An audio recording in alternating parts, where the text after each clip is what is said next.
તત્વ તો બદલાતું નથી, ઇનડિસ્ટ્રક્ટિબલ. હા, નામ બદલાયું, એનું રૂપ બદલાયું, એનો ગુણ બદલાયો.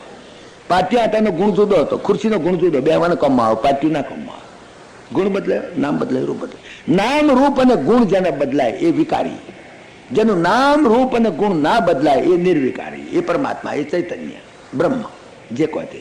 એનું નામ ગમે તે કહો, નામ તો છે જ નહીં. મેં તમને આ જયારે દેવહૂતિ માતાને સાંખ્ય શાસ્ત્રનું જ્ઞાન આપ્યું કપિલ ભગવાને, ત્યારે આ વાતને ઘણી ખરી સ્પષ્ટ કરી છે. પણ છતાં તમારામાંથી કેટલાક નવા ગ્રાહક આવ્યા હોય તો ખબર ના પડે ભાઈ. એટલે રિપીટેશન થોડું કરવું પડશે. પછી એ પાટ્યા થયા, પછી એ ખુરશી થઈ, નામ રૂપ ગુણ બદલાયા.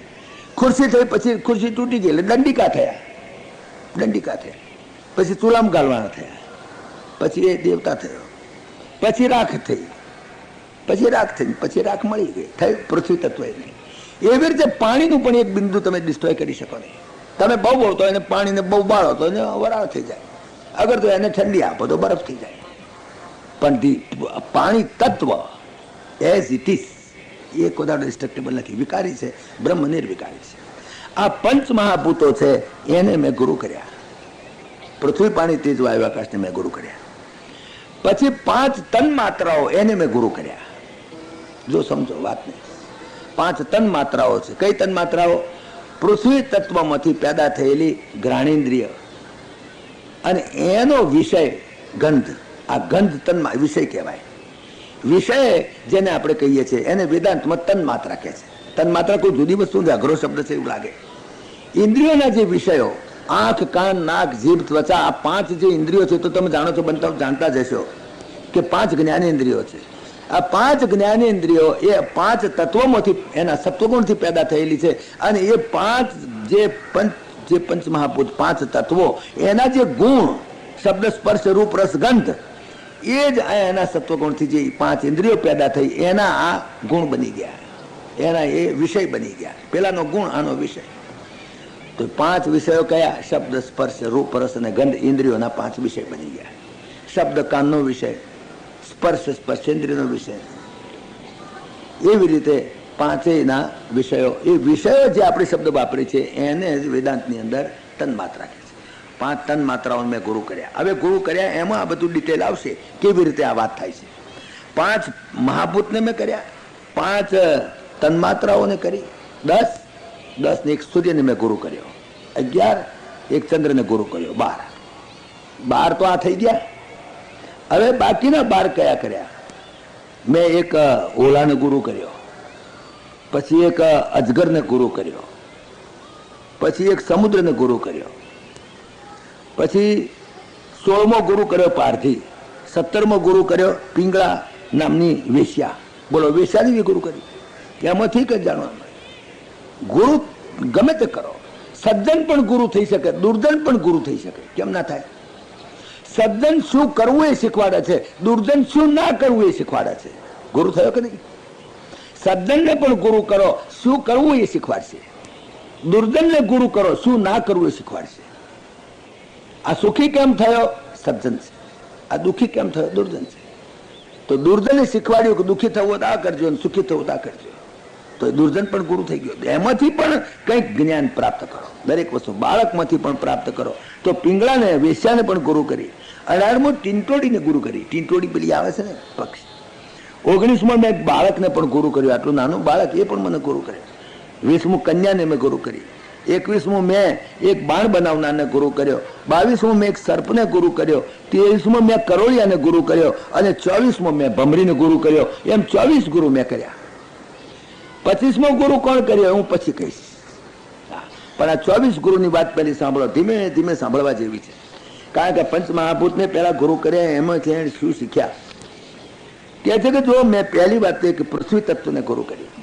આ પૃથ્વી તત્વ છે, આ વૃક્ષ છે, પર્વત છે, આ બધા પૃથ્વી તત્વ કહેવાય. બધા પૃથ્વી તત્વ જ છે ને.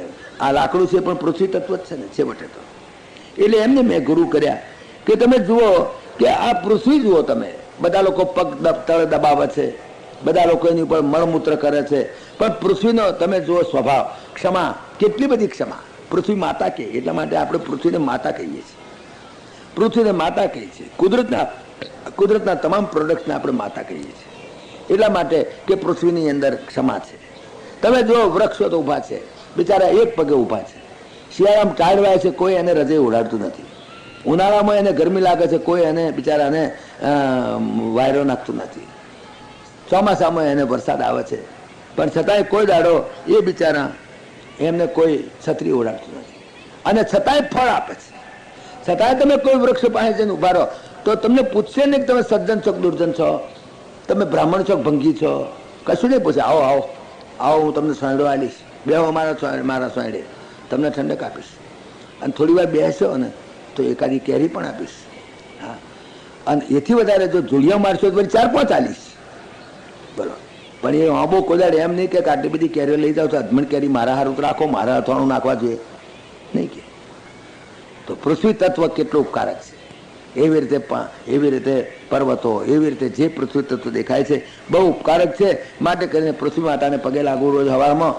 હા, પલંગમાંથી પગ મેલતા સાથે પૃથ્વી ઉપર પગ મેલતા સાથે પૃથ્વીની ક્ષમા માગવી. સમુદ્ર વસને દેવી પર્વત સ્તનમંડિતે વિષ્ણુ પત્ની નમસ્તુભ્યમ પાદસ્પર્શમ ક્ષમસ્વ મેં. એ માતાજી તમારા ઉપર પગ મૂકું છું, પણ બીજો ઉપાય નથી મારે, તમારી સિવાય રહી શકો નહીં. પૃથ્વી સિવાય કોણ રહી શકે? પૃથ્વી તત્વ સિવાય કોઈ રહી શકો? તમે પૃથ્વી સાથે વેર કરો તો ક્યાં ઉભા રહો? અધ્ધર લટકો. જ્યાં હો તો પૃથ્વી ઉપર જ હો, તમે બીજું ક્યાં હો જ નહીં. જ્યાં હશો તો આખી જિંદગી પૃથ્વી ઉપર જ રહેવાના. આ હું પણ પૃથ્વી ઉપર જ બેઠો છું. આ પૃથ્વી તત્વ જ છે. આ મંચ છે એ પણ પૃથ્વી તત્વ જ છે. પૃથ્વીના આજ બેવું ક્યાં? પૃથ્વી સિવાય તો રહેવાય જ નહીં. એટલે પૃથ્વી પાસેથી હું એ શીખ્યો એની પાસેથી કે આટલું સહન કરે છે છતાં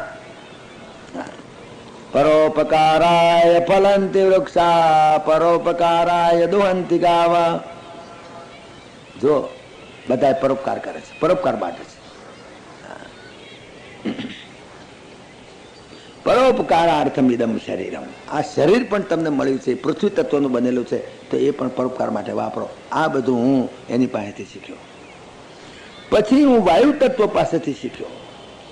વાયુ તત્વ છે એ તમે જુઓ કે ગમે તે જુદા જુદા સ્વભાવવાળા પદાર્થોમાં એ પ્રાપ્ત થાય, પણ દરેકની અંદર એ પ્રવેશ કરે, પણ છતાં નિર્લિપ્ત રહે. વાયુ ગમે ત્યાં જાય પણ નિર્લિપ્ત રહે. વાયુ છે, પવન છે. પવન પવતામસ્મી. પાવન કરનારાઓમાં પવન હું છું, મારું સ્વરૂપ છે. પાવન કરે. પાવન ના કરે તો પવન ના હોય તો કેટલી દુર્ગંધ થઈ જાય, ફેલાઈ જાય. આ વાયુ પ્રદૂષણના આ બધી મિલોનો ધુમાડા ઉતરીને બધા પણ કોણ સાફ કરે? કઈ મ્યુનિસિપાલિટી સાફ કરે? રોડ સાફ કરે? પણ આ આકાશમાં એક પવન આવે ને બધું સાફ. તો પવન આ પરોપકારનું કામ કરે છે. કેટલું મને તો પવનને જોઈને દેખો કહો, પરમાત્મા જુઓ તો ખરા, પવન કેટલો ઉપકાર કરે છે. દાડો નાશ દોડ કરે. પવન ના હોય તો મરી જ જઈએ આપણે તો. લ્યો, વાયુ ના હોય તો ખતમ થઈ જઈએ. માટે મેં વાયુને પણ ગુરુ કર્યો. ત્રીજો મેં ગુરુ કર્યો આકાશને. જુઓ, આકાશ તમે જુઓ સર્વત્ર વ્યાપક છે, છતાં સર્વથી રહિત છે. પાછું વાદળો ગમે તેટલા આવે નહીં, ગમે તેટલો વરસાદ વરસે નહીં, કરોડો ગેલન વરસાદ વરસે, પણ આકાશ કોઈ ભેનું થાય નહીં. અને આકાશ ભેનું થાય તો કોણ નેચો હોય? કેટલા માણસને બેહાડો નેચો વાહાડો, તારે આકાશ ભેનું થાય કોણ નીચો હોય? કહો, મહા મુશ્કેલી થઈ જાય. હોય તો આપણા છાપરા નેચો પણ હવે અંદર તો ચાદર નીચો વાય, શેતરંજી નીચો વાય, પણ આકાશ ભેનું થાય તો દદડ્યા જ કરે. પછી તો ચોમાવું જાય તો મારું બધું દદડ્યા કરે. પણ તમે જો બિલકુલ ભીનું નથી થતું. અને આટલી કાળ ઝાળ ગરમી પડે સૂર્યનારાયણની, પણ એ તપતું નથી. નહીં તો આપણું ધાબુ તપી જાય છે તો લાય ઉઠે છે. ધાબુ તપી જાય તો, અને આ ધાબુ તપે તો, આકાશનું ધાબુ તપે તો અરે રહેવાય નહીં તમારાથી. પણ જુઓ બિલકુલ નિર્લિપ્ત. ગમે તેટલો વરસાદ પડે પણ એ પરળે નહીં. એમ જીવનની અંદર નિર્લિપ્ત રહેવું. આ મને આકાશ પાસેથી શીખવાનું મળ્યું. આકાશને મેં ગુરુ કર્યો. મેં પાણીને ગુરુ કર્યો, જળને ગુરુ કર્યો. જળને ગુરુ કર્યો સ્વભાવથી સ્વચ્છ, સ્વભાવથી મધુર, બીજાને પવિત્ર કરે. એમ સંત પુરુષોએ પણ જ્યાં જવું ત્યાં સ્વચ્છ સ્વભાવ રાખવો, મધુર સ્વભાવ રાખવો, બને એટલું કોઈને પવિત્ર કરવા પ્રયત્ન કરવો. આ પ્રમાણે હું એમની પાસેથી શીખ્યો. રાગ દ્વેષથી રહિત થઈ જવું જોઈએ. રાગ દ્વેષ જ્યાં લગી પડ્યા છે ત્યાં સુધી મુશ્કેલી થવાની. માટે રાગ દ્વેષથી રહિત થઈને રહેવું એ હું જળ પાસેથી શીખ્યો. અગ્નિ પાસેથી હું શીખ્યો. જો આ બધાને ઝપાટા બંધ લઉં છું, કારણ શું બધો લાંબો કોર્સ છે. તો અગ્નિ પાસેથી હું શીખ્યો કે કેટલો તેજસ્વી, કેટલો પ્રદીપ્ત, કોઈનાથી પણ પરાભવ પામે નહીં. તમે જુઓ તો એવા માણસે પણ એવી રીતે પ્રદીપ્ત રહેવું જોઈએ, તેજસ્વી રહેવું જોઈએ, કોઈથી પરાભવ નહીં પામે એવા રહેવું જોઈએ માણસે. અને તમે જુઓ ઉદરરૂપી પાત્ર વાળો સર્વભક્ષી, તમામ ભક્ષણ કરે છતાં પવિત્રતા એની એટલી. મરદાને પણ મરદું હોય ને તેને પણ ખાઈ જાય, મરદું મૂકો અગ્નિમુખ ખાઈ જાય, પણ છતાંય તે સમર્થ કો નહીં દોષ ઘુસાય, કોઈ દોષ એને લાગ્યો છે. એ ગટરના પાણીમાં એના સૂર્યના કિરણો પડે તો પણ એ પવિત્ર થાય નહીં. એવી રીતે આ જગતની અંદર જે જગતમાં જે લોકો છે બધાની સાથે હળે મળે રહે, પણ બધાથી નિર્લિપ્ત રહે અને પોતાની પવિત્રતાને જાળવી રાખે. બધાએ છે અપવિત્ર તો ઘણા છે ને ઘણા છે ને આ પવિત્ર ને આ, ભાઈ તમે તમારી પવિત્રતા જાળવો, તમે તમારા લુગડા અંકોરીને હેડો, સ્વચ્છ રીતે રહો. આ મને એની પાસેથી જાણવાનું મળ્યું. ચંદ્રની પાસેથી હું શીખ્યો, તમે જુઓ કે વૃદ્ધિ થાય છે એની હ્રાસ પણ થાય છે, નાનો થાય છે મોટો થાય છે. પરવાન દાડાથી મોટો થવા માંડે પુણ્ય મુજીને, પુણ્ય પછી નાનો નાનો નાનો થવા માંડે. એની બધી કળાઓ હ્રાસ પામે છે, છતાં તમે જુઓ એના દેહનો વિકાર નથી. સ્વરૂપે કરીને તો આખો જ છે. ચંદ્ર બીજનો ચંદ્ર કઈ કટકો નથી, સ્વરૂપે તો આખો જ છે. છતાંય તે કોઈ જગ્યાએ નાનો થવું પડે નાનો થાય, કોઈ જગ્યાએ મોટું થવું મોટો થાય, સમય પ્રમાણે નાનો મોટો થાય, પણ સ્વરૂપ પોતાનું ઊંચું કે નહીં. સ્વરૂપે કરીને તો સમગ્ર સૂર્ય ચંદ્ર આખો જ છે. એમ તમે સ્વરૂપે કરીને તો તમે સમસ્ત સચ્ચિદાનંદ છો. આ સંજોગો પ્રમાણે સમય પ્રમાણે તમે નાના મોટા થાવ, પણ તમારા સ્વરૂપને તમે સમગ્ર રીતે એક છો, એક એન બ્લોક ટોટલ છો, એ તમારે ધ્યાન રાખો. આ હું ચંદ્ર પાસેથી શીખ્યો.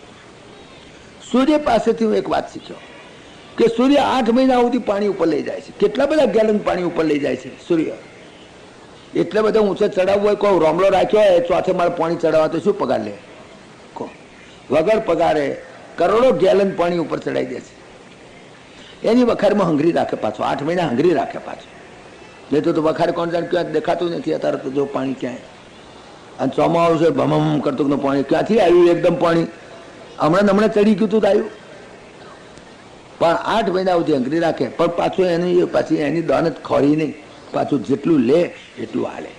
રાજા 12 મહિના સુધીમાં 8 મહિના લોકો પાસેથી ટેક્સ ઉઘરાવે, પણ 4 મહિના જયારે સ્કેરસિટી આવે ત્યારે પાછું રાજાએ આપવું જોઈએ. પગારમાં પૂરું નહીં કરી નાખવાનું, પોતાની મોટરો નહીં લાવવાની, પણ પ્રજાને પણ જેનામાંથી લીધું છે એને આપવું જોઈએ. આ બધું સૂર્ય પાસેથી શીખ્યો. આ પ્રમાણે મેં 7 તો ગુરુ કર્યા. હવે 8મા ગુરુની તમે વાત સાંભળો. મેં ઓલાને ગુરુ કર્યો. એટલે ઓલાને મેં શું કામ ગુરુ કર્યો છે? ઓલા પાસે શું શીખવાનું મળ્યું? બહુ મુદ્દાની વાત મને ઓલા પાસે શીખવાની મળી. એ ગ્રહસ્થને શીખવા જેવી વાત છે. ઓલાને મેં ગુરુ કર્યો. થયું એવું કે એક વખત એવું બનેલું, આ ગુરુ દત્તાત્રેય વાત કરે છે યદુ રાજાને, કે એક વખત હું જતો હતો, આને એક ઓલો ને ઓલી બહુ પ્રેમ, એટલો બધો પ્રેમ, એકબીજા વગર ચાલે નહીં, જીવી ના શકે, એક વખત એકબીજાથી જુદા પડી ના શકે, એટલો પ્રેમ. ઓલાવલીને એટલો બધો પ્રેમ હતો, ખૂબ પ્રેમ હતો. પ્રેમ ઘણી વખત ઘણો ઘણો ઘનિષ્ઠ થઈ જાય છે. એટલો બધો પ્રેમ કે મરી જાય તો લગી પ્રેમ, બસ એકબીજા વગર રહી શકે નહીં, આટલો બધો પ્રેમ હતો. અને પ્રેમ તો હતો ને એમાં પરમાત્માની કૃપા થઈ, એને નાના નાના બચ્ચા થયા. એટલા બધા બચ્ચા પણ એવા ચુક ચુક ચુક ચુક ચુક બોલે, એવું સરસ મજાનું, અને એવું મીઠું મીઠું બોલે. છોકરા બધા આમ તમે ઘરમાં જોયા તો આપણી ઓલી હારી હોય, અને પાછા ઓલીનો છોકરા બધા આમ તમે જોયા તો ઘરમાં જોઈએ તો આમ ચક ચક ચક ચક ચક ચક કરી વગાડે, અને દોડતા દોડતા આવે, સામે આવે. હા, ઘણી વખત સ્ટેશનનું ભરે પેરવા આવી જાય. હા પ્રેમ. હા, અને આમ જાય બે ઓલો ઓલી બાર ચણવા જાય ને પછી આવે ને ત્યારે આમ છોકરા આમ ચક ચક ચક ચક કરે. એટલા બધા આમ બાજી પડે, ચોટી પડે, બહુ પ્રેમ. જો સંસારિક જીવ સંસારની અંદર બિલકુલ લુપ્ત થઈ ગયેલો એ ગ્રસ્તી. ઓલો ઓલી એટલે ગ્રસ્તી કે જેને બધું જ સુખ છે. પત્ની એટલી પ્રેમાળ, છોકરા એટલા બધા પ્રેમાળ કે જેની હદ નહીં. એટલો પ્રેમ ક્યાંય દુનિયામાં જાણ નહીં હોય, એટલો પ્રેમ. હવે થયું એવું કે એક દાડો ઓલો ને ઓલી બે ચણમાં ગયા બહાર, છોકરાને અંદર મૂકીને એના હિન્દી નેસ્ટ માળામાં મૂકીને ગયા. આ છોકરાને એમ થયું લાઈન થડક બહાર ફરી આવીએ. મા બાપ ગયા ત્યાં ઘણા વખત એવું થાય, જો આપણે બહાર ગામ ગયા એને સ્કૂટર લઈને આમ ફરવા આમ લાઈને નથી તો લગી ફરી આવીએ. તો આ ઓલીના બચ્ચાને બહાર ફરવાનું મન થઈ ગયું. બહાર ફરવાનું મન થયું, બહાર નીકળ્યા. હવે એમને ખબર નહીં કે દુનિયામાં શું ચાલે છે, દુનિયામાં કેવા લુચ્ચા બદમાશ હોય છે. આ બિચારા ફરવા નીકળ્યા, મા બાપ તો બહાર ગયેલા. ફરવા નીકળ્યા, આવ્યો પહાડથી અને જાળ નાખી, બધા જાળમાં ફસાઈ ગયા. ખલાસ. હવે જાળની બહાર તો નીકળાય નહીં, જાળની અંદર ફસાઈ ગયા. હવે ચકલા નાના નાના બચ્ચા ગભરાયા, અરે હવે શું થાય, મારી મા નથી, મારો બાપ નથી. એવા મારી મા આવી, બાપ તો પાછળ આવતો હશે, એની મા આવી, માએ દેખ્યું કહો બાપરે આ તો ફસાઈ ગયા. હવે હવે ઝાડ છે, કાળની ઝાડ, એમાંથી તો કોણ બચાવી શકે? જ્યાં કાળના મુખમાં પડ્યા થતો કઈ ઓલીનું ગજું છે કે એ પારધીને મારે? ઓલીનું ગજું છે કે ઝાડને ઉચકીને ફેંકી દે? હોળી ગભરાઈ ગઈ, અરે આ છોકરા વગર નહીં જીવી શકું, છોકરા વગર નહીં જીવાય, શું થશે, મારું જીવતર ખલાસ થઈ ગયું. આ ઓલી મૂર્ખી કેવી, એ અંદર ઝાડમાં પેઠી, મારા છોકરા મરી જાય હું એમ કહીને અંદર. ખરેખર તો મનુષ્ય શરીર મળ્યું છે આ ચકલાનો ઉછેરવા સારું નહીં. છોકરાને શું થશે, ચકલા દાંત થશે, જે થશે તે. પણ જયારે કાળના મુખમાં પડ્યા છે છોકરા, હવે મરવાના જ છે, તો તને બીજા જન્મમાં બીજા બચ્ચા ક્યાં નથી મળવાના? ત્યાં તારે શરીરનો તારે નહીં, છોકરા હોય તો સારી વાત છે, જીવે તો સારું, પ્રયત્ન કરીએ બધું. પણ જયારે કાળના મુખમાં આવી જાય પછી એ છોકરું મરી જાય ને એની પાછળ તમે મરી જાઓ તો એ તો મૂર્ખામીની હદ કહેવાય.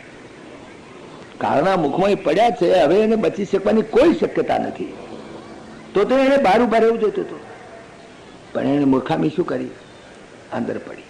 આપણે તો કહીએ બહુ કેટલો પ્રેમ હશે, પણ એ મૂર્ખામી છે, એ પ્રેમ નથી, એ મોહ છે. અંદર પડી, પડી પછી તો પકડી ગઈ, પછી એ કાળના મુખમાં જાણી જોઈ પડી. કાંકરિયામાં બહેરું પડી ગયું, પણ પાછળ તમે પડો. અરે પડ્યું તો ભલે પડ્યું, પડ્યું છે હવે એને તો મરી ગયું છે, હવે તમે પાછળ પડો કે ના પડો એ તો પાછું આવવાનું છે ને. તો હવે તમે એમાંથી વૈરાગ્ય પેદા કરો અને તમારા શરીરનો ઉપયોગ કરી લો. તમને શરીર પરમાત્માએ મળ્યું છે, ઠીક છે, બૈરી પાસે તમારો પ્રેમ ખરો સાચો, પણ બૈરી પડી કાંકરિયામાં કે સુરસાગરમાં, અહીંયા સુરસાગર છે ને તમારા માટે પ્રખ્યાત છે, અમારે તો કાંકરિયું પ્રખ્યાત છે, તમારું સુરસાગર ભાઈ પ્રખ્યાત છે. હવે પડી એનું મરદું બહાર કાઢ્યું, પોલીસ બોલાયા, ભાઈ મરદું બહાર પડ્યું છે. હવે તમે ત્યાંથી એકદમ કહો મારી બૈરી મરી ગઈ માટે હું પડું છું, બેવકૂફી છે ના? ખરી વાત છે. તમે એને માટે તમારો પ્રેમ છે તો એને મદદ કરો, એને સેવા કરો, એને દવાખાને લઈ જાઓ, દવા કરાવો, બધું કરો. પણ જયારે છૂટી ગયો, જયારે કાળના મુખમાં પડી ગઈ એક વખત અને કોઈ શક્યતા નથી, તો પછી તમે શું કરવા તમારા શરીરને ઉમેદો? ભાઈ બહુ તો તમે જો સત્વ ગણ્યું હોય તો તમે એની ઉપરથી ઘણાને વૈરાગ્ય થઈ જાય. એકનું મૃત્યુ બીજાને કેટલી વખત ફાયદો કરે. આખી જિંદગી નથી તમને વૈરાગ્ય થયો, કોઈ દાડો સત્સંગ નથી કર્યો, પણ કોઈક વખત એવો પ્રસંગ આવી જાય કે દીકરો મરી જાય, બાપને વૈરાગ થઈ જાય, હાઈટ રોજ વૈરાગ ના થયો અને વૈરાગ થઈ જાય, તો એ એનું કલ્યાણ કરી જાય, કલ્યાણ કરી જાય ને. એને બદલે કૂવામાં પડે તો ખલાસ. તો આ ઓલી મૂર્ખી એવી જઈને પડી, અંદર પડી તો પડી, પાછળ ઓલો આવ્યો, ઓલો આવ્યો, ઓળાયો, ઓ બાપરે અમારા બચ્ચા છે અને અમારી બૈરી પણ ગઈ, હવે હવે શું થશે? હવે હું કેવી રીતે જીવી શકીશ? આ બેવકૂફ એ પણ અંદર પડ્યો, ઝાડમાં પડ્યો. પેલા તો ફાયદો થઈ ગયો, પેલા તો બચ્ચાની સાથે બે આવી ગયા, બે ઓલો ઓલી આવી ગયા. પણ બેવકૂફી એને એ કરી. મનુષ્ય શરીર મળ્યું છે, જરૂર આ સંસારના સ્ત્રી પુત્રાદિકને તમે પાલન કરો, એમને સાચવો, એને સમજાવો, બીજું બધું એને સારા સારી એની સારું રહે એમ કરો. Try your best, but not at the cost of your આત્મકલ્યાણ. કારણ આત્મકલ્યાણનું સાધન તો દેહ છે. દેહને તમે આત્મકલ્યાણ નહીં કરી શકો. દેહને આત્મકલ્યાણ માટે ઉપયોગ કરવા માટે આપ્યો છે. માત્ર છોકરા પેદા કરવા, ઠીક છે, કર્યા તો સારી વાત છે. માત્ર સ્ત્રીની પાછળ મરી ફીટવું, ઘણા તો લખે છે મારા કાંકરિયામાં તો એ બે જણા ભેગા પડે, પેલી પડે પેલો પડે ને પાછો લખે, ચીઠી લખે કે આપણે બે ઉપર મળીશું એમ. ઉપર ઉપર કોણ તમારા બાપાએ ત્યાં આગળ બંગલા બાંધ્યા છે, જશો ક્યાં જતક ને જશો, એટલે મરી ગયો. પણ તમને જે દેહ મળે ને આ ઉપયોગ, છેવટે દેહનો ઉપયોગ આ મારા હગલા તારા હગલા નથી આપણને પહેણાવતા ભેગા થઈને, માટે કરીને આપણે બે કાંકરિયામાં પડીને મરી જઈએ. એટલે મરવા માટે દેહ હાલ્યો છે. અરે નહીં પહેણાટ કઈ નહીં, આવતા જન્મમાં જે થશે ખરી. અને ઘણી સ્ત્રીઓ થઈ ગઈ અત્યાર સુધીમાં કેટલા જન્મ થઈ ગયા, અને એમાં કેટલી કુતરીઓ, વાંદરીઓ, બિલાડીઓ, ઉંદરડીઓ, ભોંડણીઓ પત્નીઓ થઈ ગઈ, અને હજુ કેટલી વાંદરીઓ, કુતરીઓ, બિલાડીઓ થશે. એમાં શું છે? પત્ની તો દરેક જગ્યાએ સરખી છે. પણ દેહનો જે ખરું, જે દેહ મળવાનું ખરું જે તાત્પર્ય છે નહીં, દેહ મળ્યો છે, દેહથી તમે કરો જે થાય શકે એટલું કરો, પણ દેહને એમ વેડફી નાખવાનો નથી. આત્મકલ્યાણ સાધ્યા સિવાય દેહને વેડફી નાખવો નહીં, દેહને સાચવવો. આ મને એની પાસેથી જાણવાનું મળ્યું કે કુટુંબી મનુષ્ય હંમેશા આ આપણા જ વાત છે ગ્રસ્થાશ્રમે. હંમેશા અશાંત મનવાળો બની અને પોતાના પરિવારને કારણે પોતાના પરિવાર સાથે દુઃખી થઈ જાય છે. છોકરાને તમે ઉછેરો પાછળ મોટા કરો પણ તમે પાપ કરી કરી લાવીને એમના મોઢામાં ઘાલો છો તો એ તો બેટાઓ ખાશે, પણ તમારું આત્મકલ્યાણ ચૂકી જશો. તમારા આત્મકલ્યાણનું શું? તમે મુખ્ય વસ્તુ તો આત્મકલ્યાણ, સમાજ કલ્યાણ પણ પછી. સમાજનું કલ્યાણ કરવા જતા જો આત્મકલ્યાણ ચૂકી જવાતું હોય તો એ સમાજ કલ્યાણ જ ના કરતા. આત્મકલ્યાણ પહેલી વસ્તુ છે. સમાજને સુધારવાની તમારી જવાબદારી નથી, તમારું સામર્થ્ય પણ નથી. કોઈ સમાજ કલ્યાણ પૂરો સમાજને કલ્યાણ સુધારી શકે નહીં હોય તો જુઓ અત્યારે કેમ બખેડા છે. આટલા બધા સમાજ કલ્યાણ વાળા લોકો આવી ગયા, કેમ સમાજના આમ નામ થાય છે? સમાજ દાદા કેમ બગડતો જાય છે, ઉડતો બગડતો જાય છે? છતાંય તે તમારી ફરજ છે, તમે કરો, સમાજ કલ્યાણ કરો, સમાજનું સેવા કરો, પણ સમાજની સેવા કરવા જતા, સમાજનું કલ્યાણ કરવા જતા, સ્ત્રી પુત્રાદિકનું કલ્યાણ કરવા જતા તમે તમારું આત્મકલ્યાણ ના ચૂકી જાઓ. આ મુદ્દાની વાત છે. એ વાત સમજાવી ઓલા ઓલી પાસે. 9મો ગુરુ કર્યો મેં અજગરને. અજગરને મેં કેમ ગુરુ કર્યો? ભાઈ અજગર તમે જુઓ, એને તમે જુઓ તો બિલકુલ જેને સંતોષ કે ગમે તેમ પર સંતોષ, જે મળ્યું એમાં બસ આવીને જે મળશે એમાં ભગવત ઈચ્છા, ભગવત પ્રસાદી સમજીને જે મળે. અને એથી કરીને ભગવત પ્રસાદી સમજીને એક્સેપ્ટ કરી લો જે મળે છે. એને માટે હાય વલાને, એને માટે હડકવા બેડા નહીં કરવા. હડકવા બેડા નહીં. તમે કોઈક પૈસા હોય તો બદામ ના મળે તો દુઃખી નથી. ભાઈ બદામ ખાવાથી જ કઈ સુખી થાય? બદામ ખાવાથી કઈ શક્તિ આવે એવું કશું છે નહીં. સર્પા પિબંતિ પવનમ ન ચ દુર્બલાસ્તે શુષ્કૈ તૃણૈર્વન ગજા બલિનો ભવંતિ કંદૈર ફલૈર મુનિવરા ક્ષપયંતિ કાલો સંતોષેવ પુરુષસ્ય પરમ નિદાનો. મુખ્ય વસ્તુ સંતોષ છે. મળશે પ્રાપ્ત મળશે તો, અને નહીં હશે તો કઈ નહીં. જે મળ્યું તે ભગવત પ્રસાદી. સર્પા પિબંતિ પવનમ. હાપ શું પીવે છે? હાપ શું ખાય છે? હાપને કોણ રોટલા ખાય છે? હાપ રોટલા ખાય છે, હાપ ઘઉં ખાય છે, હાપ ઘાસ ખાય છે. હાપ શું ખાય છે? હાપ શું ખાતો હશે? જરા પૂછી દો ને. હાપ કહે છે કે દૂધ પીવે, પણ દૂધ કોણ દૂધ પાય? એને નાક પાચમ દાળ કેટલાક પાય છે વળી, બાકી તો કોણ પાવા જાય દૂધ હાપને? કોઈ ગયો હાપને દૂધ પાવા તો હું હાથમાં દૂધ લઈ જાઉં છું, હાપને બધાને પી આવું, કોણ પાય? કોઈ પાય નહીં. તો હાપ શું કરતા હશે? માત્ર સર્પા પિબંતી પવનમ. પવન ભક્ષી છે, પવન પીને જીવે છે, પણ અધમણ ના હોય છે. આમ તમે જોયા તો પઠ્ઠા, કેટલા વજનદાર હાપ જંગલની અંદર જુઓ, કોઈ અંદર દૂધ પાવા નથી જતું, પણ છતાંય નથી દુર્બલાસ્તે કે દુર્બળ થઈ જાય છે. પરમાત્માએ બધી ગોઠવણ કરેલી છે, દરેકને ગોઠવણ કરેલી છે, કોઈને મરવા નહીં દે. તમે આખી દુનિયાને જીવાડવા નીકળ્યા છો એવું નહીં કરતા. સર્પા પિબંતિ પવનમ ન ચ દુર્બલાસ્તે શુષ્કૈ તૃણૈર્વન ગજા બલિનો ભવંતિ. અરે સૂકા પાંદડા ખાય છે કોણ? હાથીને લાડવા ખવડાવે રોજ. અમારા જગન્નાથજીના મંદિરનું એક હાથી છે, બચારો લાડવા ખાય છે. બાકી આ જંગલની અંદર બેંગાલના આ ફોરેસ્ટ એરિયાની અંદર મોટા મોટા જબરજસ્ત તમે જો હાથી જુઓ, કોણ એને લાડવા ખવડાવે જાય? અને એવો તો એક અજમણ ખાય લાડવા, તો કોણ એવું પોવાય? એટલે છતાંય તમે જુઓ શુષ્કૈ તૃણૈ, શુષ્ક તૃણ ખાય છતાં પણ તમે જુઓ તો બલિનો ભવંતિ. અને કંદૈર ફલૈર મુનિવરા ક્ષપયંતિ કાલમ. 60,000 વર્ષ તપસ્યા કરનારા ઋષિઓ, પાંદડા પવન પાણીને પાંદડા ઉપર જીવનારા ઋષિઓ, એ અમે 60,000 વર્ષ તપસ્યા કરી શક્યા છે, મરી નથી ગયા. મને જે કંઈ મળે એમાં સંતોષ માનો, બસ. જે કંઈ પરમાત્માની કૃપા પ્રસાદીથી જે કંઈ મળે એમાં સંતોષ માનવો. આ મેં અજગર પાસેથી શીખ્યો.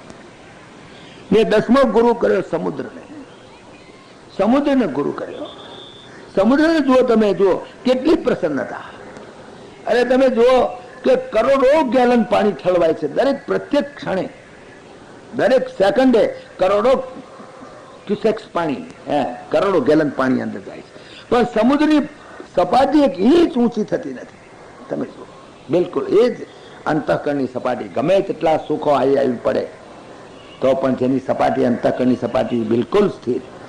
અને કરોડો ગેલન પાણી બાષ્પીભવન થઈને આકાશમાંથી ઉપર જાય છે, પણ છતાં સમુદ્રની સપાટી એક ઇંચ નીચી થતી નથી. Sea level remains the same. એવી રીતે ગમે તેટલા સુખો કામ ભોગો આવે, અગર તો જાય, એની સાથે અંતઃકરણની જે સપાટી, અંતઃકરણની જે પ્રસન્નતા એ જરા તૂટે નહીં. આપોર્યમાણમ, ભગવદ્ ગીતામાં એ શ્લોક આપ્યો છે. આપોર્યમાણમ અચલમ પ્રતિષ્ઠમ સમુદ્રમાં પ્રવિશંતિ યદવત, જેવી રીતે સમુદ્રની અંદર અનેક અનેક કેટલા કરોડો ગેલન પાણી જાય, એવી રીતે કદાચ ભાગ્યશાળી માણસને સુખ મળે અગર તો કોઈના કર્મના સંજોગે દુઃખ આવે. આપૂર્યમાણમ અચલમ અચલમ પ્રતિષ્ઠમ સમુદ્રમાપ પ્રવિશંતિ યદવદ તદ્વદ કામાયમ પ્રવિશંતિ સર્વે શાંતિ માપનોતિ ન કામ કામી. કામનાઓની કામનાઓ વાળાને કામનાથી કદાપી તૃપ્તિ થવાય નથી, કદાપી શાંતિ મળવાની નથી. જે કામનાઓની કામનાઓ જેને હોય જ કર્યા છે, થાય જ કર્યા છે, એને કોઈ દાડો શાંતિ. એ તો જે કામ કામી છે એની જયારે કામનાઓની કામના સમાપ્ત થઈ જાય ત્યારે જ એ માણસ સુખ થશે. દૈત્ય સુખી નહીં થાય, શાંતિ નહીં મળે. સુખ તો મળશે પણ શાંતિ ક્યાંથી લાવશે? પૈસાથી પલંગ મળે પણ ઊંઘ નહીં આવે. હા, પૈસાથી ચશ્મા મળે પણ દ્રષ્ટિ નહીં આવે.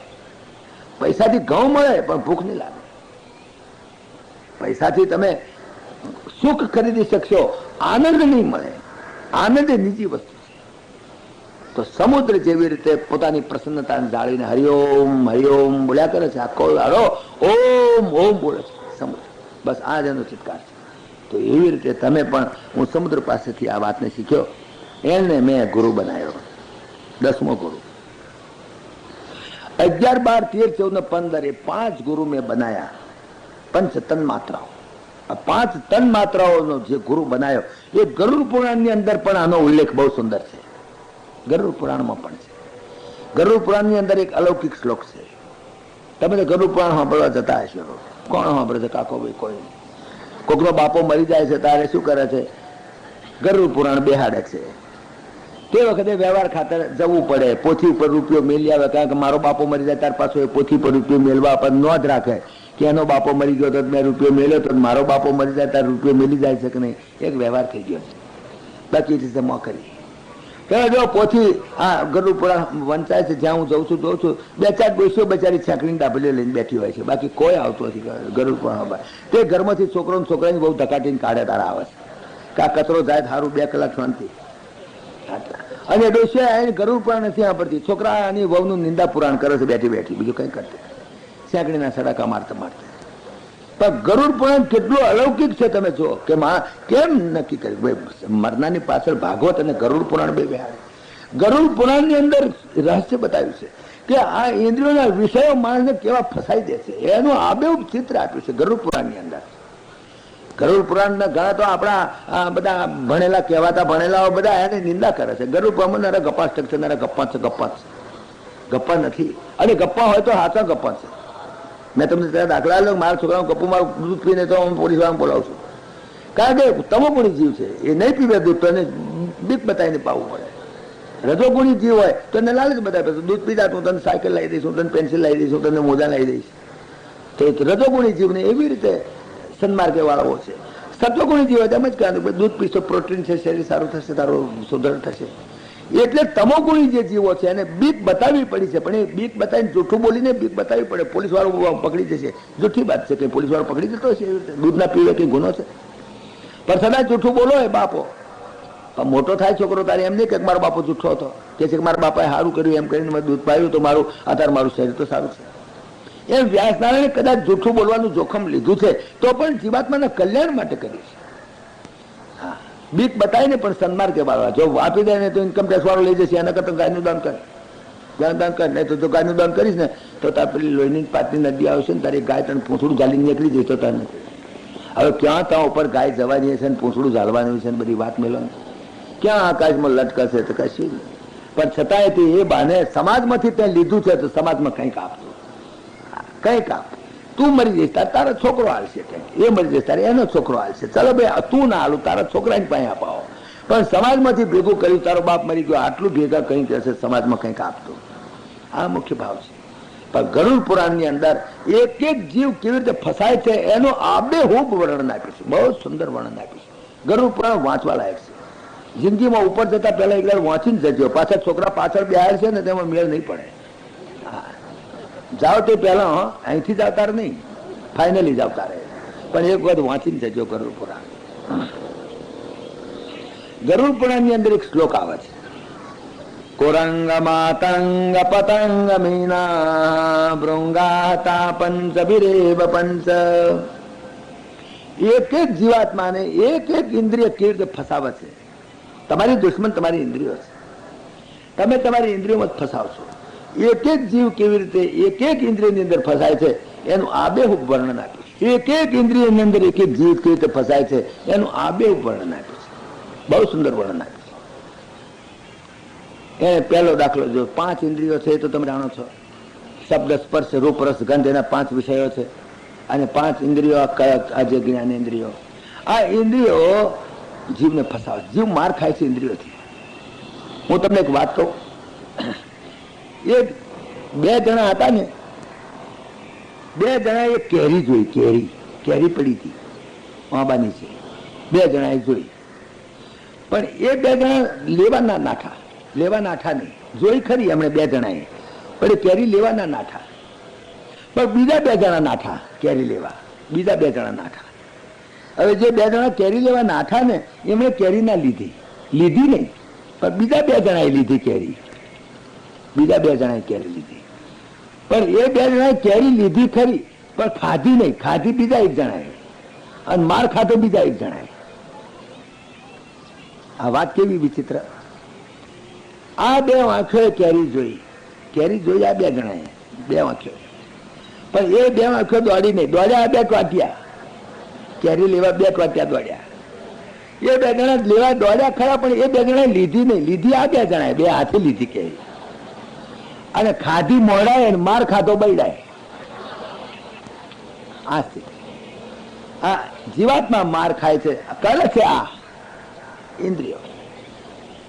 તો એને 5 પ્રાણીઓને લીધા.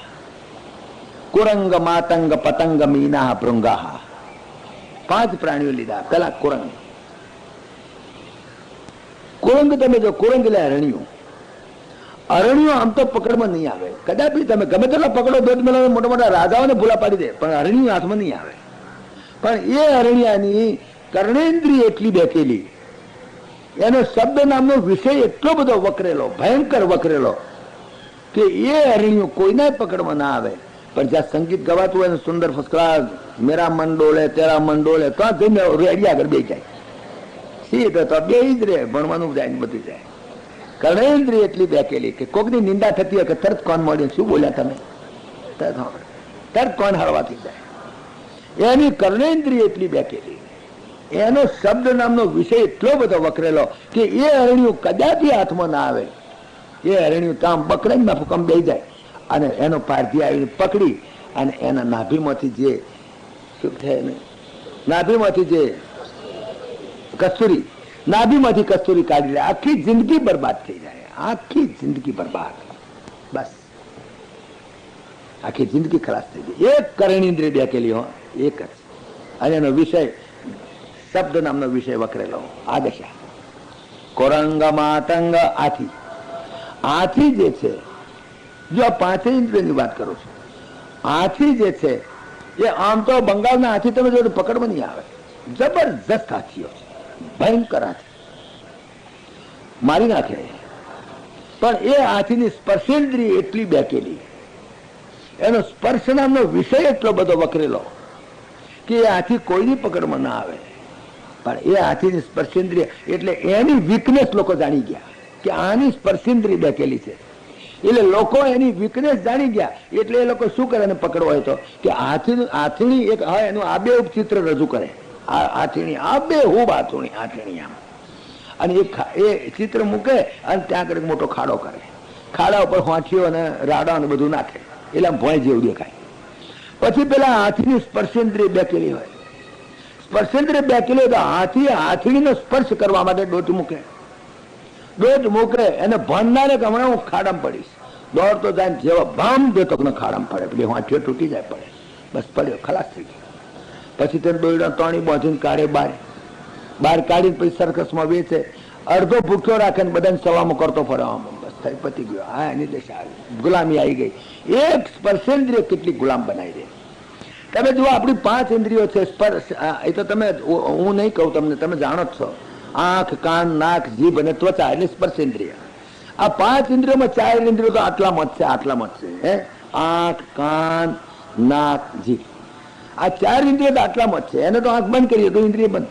કાન બંધ કરી શકાય, બંધ, નાક બંધ, જીભ બંધ, એને તો બંધ. પણ સ્પર્શેન્દ્રિય તો આખા શરીરમાં વ્યાપ્ત છે. તમે જુઓ, ખતરનાકમાં ખતરનાક ઇન્દ્રિય છે સ્પર્શેન્દ્રિય, ખતરનાક, કારણ આખા શરીરમાં વ્યાપ્ત છે. કઈ વખતે ક્યાં કામ વાસના જાગૃત કરી દે ખબર ના પડે તમને. આંખ તો ફક્ત જોવે તો જ કામ વાસના પેદા થાય, પણ આંખ બંધ કરી દે તો કદાચ ના થાય, કદાચ જન્મના અંધાઈએ તો ના થાય. કાન કંઈક સાંભળીએ તો કામ વાસના પેદા કરે, પણ કાન બંધ કરી તો પેદા ના થાય. અગર તો બહેરા આવીએ તો પેદા ના થાય. અગર જીભને પણ બંધ રાખીએ તો પેદા ના થાય. પણ સ્પર્શેન્દ્રિયને તમે ક્યાં બંધ કરો? આખા શરીરમાં વ્યાપ્ત છે. કોઈ પ્રાણી એવું નથી જેને સ્પર્શેન્દ્રિય ના હોય. કેટલાક પ્રાણી એવા છે કે જેને આંખ નથી. દાખલા તરીકે સાપ, એને આંખ નથી, એને ચક્ષુ ઇન્દ્રિય નથી, કાનથી જ બધું જોઈ શકે, એને ખબર પડી જાય. કેટલાક પક્ષીઓ, કેટલાક પ્રાણીઓ એવા છે આ પૃથ્વી ઉપર કે જેને કાન નથી. કેટલાક પ્રાણીઓ એવા છે કે જેને જીભ નથી, બે કાન જીભ નથી, લ્યો સમજ્યા. કેટલાકને ઘ્રાણેન્દ્રિય નથી. પણ કોઈ પ્રાણી એવું નથી કે જેને સ્પર્શેન્દ્રિય ના હોય. એક પ્રાણી, આપણે 5 ઇન્દ્રિયો છે, પણ બધા પ્રાણીઓને 5 ઇન્દ્રિયો નથી હોતી. કેટલાક પ્રાણીઓને 4 ઇન્દ્રિયો હોય છે, કેટલાકને 3 હોય છે, કેટલાકને 2 હોય છે, પણ એક તો હોવાની. સ્પર્શેન્દ્રિય તો દરેક પ્રાણીને હોવાની. અને સ્પર્શેન્દ્રિય ખતરનાક ઇન્દ્રિય છે. કેટલી બધી આખા શરીરમાં વ્યાપ્ત છે. કઈ વખતે કામ વાસના પેદા કરી દે. તમે ટ્રેનમાં બેઠા હો, મુસાફરી કરતા હો, સામે કોઈ સ્ત્રી બેઠી હોય, તમારો અંગૂઠો એના અંગૂઠાને અડે તો પણ કામ વાસના જાગૃત કરી દે, પુરુષમાં અગર સ્ત્રીમાં. એવું નથી કે અંગૂઠામાં પણ સ્પર્શેન્દ્રિય તો છે. અગર તો તમે કોઈ ભાઈ પાણી તમને આપે, પાણીનું પોવાલું તમે હાથમાં ચાલવા દો, તમારી આંગળી એનો આંગળી નડી જાય તો પણ કામ વાસના જાગૃત કરી દે, પુરુષમાં અગર સ્ત્રીમાં. કારણ પુરુષને પણ જો સ્પર્શેન્દ્રિય છે તો સ્ત્રીને પણ સ્પર્શેન્દ્રિય છે, તો કામ વાસના જાગૃત કરી દે. અગર તો તમે મોટરમાં બેઠા હો કે ટ્રેનમાં બેઠા હો, તમારી જોડે કોઈ ભાઈ બેઠી હોય તો એનો ખભો તમારા ખભા ના અડે. અરે ખભો તો શું, પણ એની હાડી તમારે બુસ્કોટ ને અડે તો જ કામ વાસના જાગૃત કરી દે. ખતરનાક ઇન્દ્રિય છે, બહુ સાચવવા જેવું છે આ ઇન્દ્રિયને, બહુ સારું. એટલા માટે આપણામાં જે અસ્પૃશ્યતાનું જે તત્વ મૂક્યું છે, બહુ સમજીને મૂક્યું છે. ભાઈ તમે અસ્પૃશ્યતા રાખો. અત્યારે બધા નીકળ્યા છે અસ્પૃશ્યતા નિવારણ કરો. ભાઈ અસ્પૃશ્યતા નિવારણ કરશો તો એના જન્મ થઈ જશે. દુષ્ટ માણસોને અડાય નહીં, ચંડાળને ન અડાય. ચંડાળની વ્યાખ્યા તો ચંડાળ કરી. ચંડાળ કોને કહેવાય? ચંડાળ એટલે ચંડાળ યોનિમાં જન્મેલા નહીં. પહેલો ચંડાળે એને કહીએ દીકરીનું ધન ખાય, બીજો ચંડાળે એને કહીએ દુભવે માત પિતાય. આ પ્રમાણે બધા ચંડાળોની લિસ્ટ આપણે વચમાં બતાવ્યું છે એક વખત. એવા ચંડાળોને સ્પર્શ કરો તો એના કીટાણુઓ, એના જે વાઇબ્રેશન્સ એ પણ તમને અડે, તમારી સ્પર્શેન્દ્રિયને તો પણ નુકસાન કરે. એટલા માટે સ્વામિનારાયણ સંપ્રદાય કહ્યું કે સ્ત્રીનો સંગ તો ન કરતા, પણ સ્ત્રીના સંગીનો પણ સંગ ન કરતા. સ્ત્રીનો સંગ તો નહીં, પણ સ્ત્રીના સંગીનો પણ સંગ નહીં. સ્ત્રીનો સંગી પણ તમને વધારે ખતરનાક. જેમ દાખલા તરીકે સૂર્યનો તમે સ્પર્શ કરો, સૂર્ય તમારી પર તાપ આવે, ખૂબ તાપ આવે તો તમને ગરમી લાગે, તમને બહુ તો પરસેવો વળે, તમને પરસેવા રેપઝેપ થઈ જાઓ. પણ સૂર્યનો સંગ કરનાર રેતી છે, એ રેતીનો જો તમે સંગ કરો તો આવડા ફફોલા ઉઠે કે નહીં? સૂર્યના સંગ કરતા સૂર્યના સંગીનો સંગ વધારે ખતરનાક. સમજ્યા?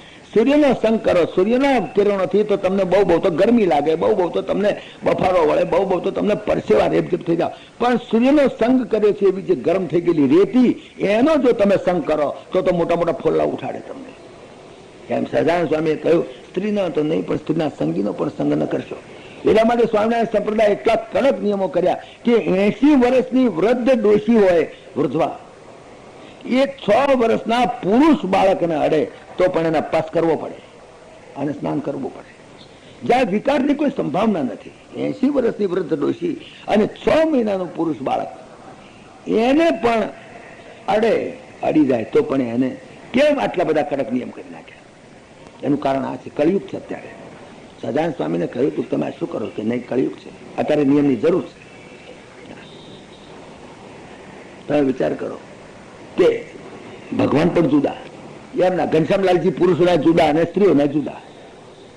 એમાં તે પુરુષ ને સ્ત્રીને પેસવાના દરવાજા જુદા, ઘનશ્યામલાલજી બેના જુદા. આડવાની વાત નહીં, જોવાની વાત નહીં, હામું જોઈએ.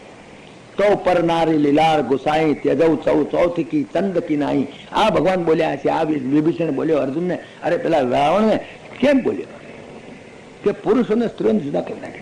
કેટલાક માણસો કહ્યું ખરું એમને તે વખતે કે મારા તમે આ તો બ્રહ્મ અને માયાને જુદા પાડી દીધા, પુરુષ અને પ્રકૃતિ જુદા પડે નહીં, અને તમે પુરુષ અને પ્રકૃતિને જુદા પાડી દીધા. સદાનંદ સ્વામી કઈક વાત ખરી છે, પુરુષ અને પ્રકૃતિ જુદા પડે જ નહીં, છોકરો છોકરાની બહુ જુદા ના રખાય, પણ એ તો ભેગા થઈ જ જવાના. પણ છતાંય તે આ મર્યાદા કલયુગની છે. અત્યારે તમારા કોલેજોની અંદર તમે જુઓ તો કો એજ્યુકેશન ના બધું, હવે અત્યારે એની વિરુદ્ધ બોલીએ તો આપણે બેવકૂફ ગણે, ગોડમ ખપાવે કે છે કે આનું ચસ્ક્યું છે એમ કે. પણ અસ્પૃશ્યતા એ ખરેખર ઇસ નેસેસિટી સમાજની અંદર. સ્પર્શેન્દ્રિય ખતરનાક ઇન્દ્રિય છે, પાંચેય ઇન્દ્રિયોમાં. હા, માટે સાચવવાની વાત છે, બહુ સાચવવાની જરૂર છે. ક્યારે ખાડમ નાખી દે, આ હાથી ખાડમ પડ્યો જ સ્પર્શેન્દ્રિય સુખમાં, બસ. પછી કાણી બાંધીને કાઢ્યો બહાર ને પછી અડધું ખાય અને સલામો કરતો ફરે, આખી જિંદગી બરબાદ થઈ ગઈ એક સ્પર્શેન્દ્રિયના સુખની અંદર. કોરંગ માતંગ પતંગ, પતંગિયો આમ તો પકડવા ના આવે, બટરફ્લાય એટલું જોરદાર પકડવા નહીં આવે, પણ એ પતંગિયું તમે જુઓ, એની ચક્ષુઇન્દ્રિય એટલી બેકેલી, એનો રૂપ નામનો વિષય એટલો બધો વકરેલો કે એ પતંગિયો કોઈની પકડમાં ના આવે, પણ જ્યાં તે જ દેખે કૂદીને પડે, રૂપ જોઈને પડે, રૂપાળું. એવા કેટલાય પતંગિયા અમારે રિલીફ રોડ ઉપર હળગા છે, બળે છે. અગ્નિઓ કૂદીને પડે. યથા પ્રદીપ્તમ જ્વલનમ પતંગા વિસંતિ નાશાય સમૃદ્ધ વેગા. રૂપની પાછળ, માત્ર રૂપની પાછળ, બસ રૂપાળ દેખે. અને એવા તો કેટલાય પતંગિયા હળગા છે અત્યારે. કોઈ સુરસાગરમાં હળગીને પડે છે ને કોઈ કાંકરિયામાં હળગીને પડે છે ને. તમે કોઈ બધા રિલીફ રોડ ઉપર સિનેમા છૂટે ત્યારે આવજો, પતંગિયા જોવા મળે, હળગે છે ને બળે છે ને મરે છે. રૂપની પાછળ ગોડા, બસ રૂપ જ જોવે. છોકરાને કહ્યું હોય તો કે રૂપાળી છોકરી, અરે રૂપાળી રૂપ કેટલા દાડા, તમારું રૂપ રહે કેટલા દાડા? થોડા દાડાના ઘરાક છો, પછી તો દાંતો બેસી જશે ને દાંતે નીકળી જશે ને પછી તો પછી ઘોડ જેવા બે ડોહો ડોસી આમ મોડો આમ કઈ બેસી રહ્યા આખો દાડો, પછી તો એકબીજાને હોમું જોતા નથી. ડોહલીમાં નથી, પછી તો બે જણા બેઠા તો મોડો આવડો ફેરવી બે છે રૂપની પાસે. અને રૂપાળી છોકરી લઈ આવ્યા તો શું, રૂપાળી છોકરી તમે લાયા તો લાયા, પણ ઘેર લાયા પછી ત્યાં બાળિયા બાપા પધારે માલપુઆ જેવું મોડું થઈ જાય શું કરવાના હતા, કે ડોળો નીકળી જાય શું કરવાના હતા? રૂપ એ બહાર નો દેખાય, એની અંદર મરે છે નહીં. સુંદર વસ્તુ, સુંદરતા એ જુદી વસ્તુ છે, પણ એની પાછળનો જે મોહ જે છે એ મોહની અંદર બળે છે, મરે છે. એની ચક્ષુઇન્દ્રિય બેકેલી છે, એનો રૂપ નામનો વિષય વકરેલો છે. રૂપની પાછળ ગોણા થઈ જાય, બસ રૂપાળું જોઈએ, બસ બધું રૂપાળું બી બોલી જાવ. અરે અંદર રૂપાળું હોય છે, પણ એમાંથી તમારા ન્યા કરે છે એની અંદર.